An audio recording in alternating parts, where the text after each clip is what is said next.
title of this video suggests, it's going to be a bit more of a rant than anything else. Not a super uninformed rant, but something I want to articulate my thoughts on. In Canada, the Liberals are very clearly the Boomer Party. Now, you may ask why that is. Well, I'm going to list a few sources, but not a lot of sources to prove my points. But first, let's start with a question. What age demographic supports the Liberals the most? Well, according to the most recent Ledger poll, it would be those 55 years of age and older. They're the only age demographic that supports the Liberals to a point they reach 52%. Even the 18 to 34 age demographic only has the Liberals at 40% support, compared to the Conservatives' 38%. Quite frankly, this shouldn't come as much of a surprise. The Liberals have done things largely to please boomers. Not just any boomers, though. More specifically, suburban and urban boomers. The age demographics who are much more likely to benefit from things such as increased property values, considering that in 2021, despite declines in ownership rates from their 2011 peaks, those in the lowest percentage household ownership in all the 55-plus age demographics was still 68.4%, compared to, say, 25 to 29-year-olds, who back in 2011 had rates as high as 44.1%, decline all the way to 36.5%.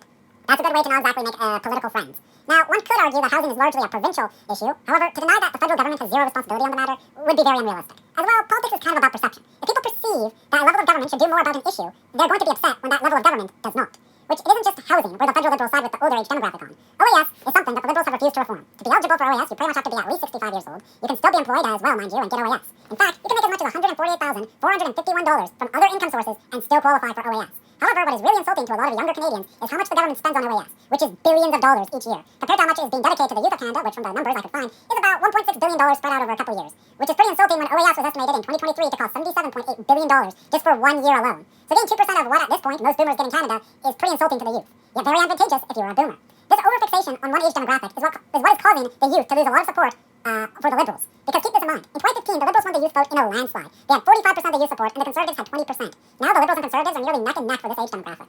Well, that does say something about other parties losing support from the youth. It also says how much the Liberals have changed their messaging. They're no longer the party of the youth. They are the party of the urban/suburban boomer. So my message, I guess, I want the viewer who is watching this to take away from is this. If you are in the age demographic of 18 to 34, or even under 55 for that matter, you are voting against your own interests by voting Liberal. The Liberal government will not help your age cohort in a meaningful way. That's not to say the Conservative government will either. Personally, if you feel like you still have the energy or want to participate in electoral politics, consider becoming a member of the Green Party or the NDP. Those parties are kind of in a pickle right now, and this would be a good time to try and influence them to care more about youth issues. Anyways, that's all from me.